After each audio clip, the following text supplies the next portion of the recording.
دا زموږ سره نور دي دا د عبدالنواز مروت ډایرکټر صاحب دپاره ایوارډ دی دا هم د حاجي اسلم الله صاحب په لاس حاجي اسلم صاحب په لاس په دا غوته ورکړي دا د رشید احمد صاحب ډیپټي کنټرولر دی د هغو یو ایوارډ دی دا هم د حاجي اسلم په لاس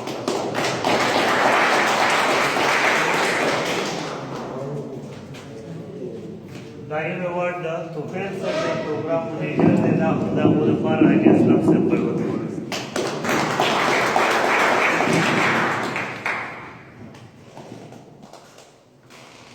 او دا پروګرام موجوده پروډیوسر د اعزاز علي خان دپاره کوم چې د مرحوم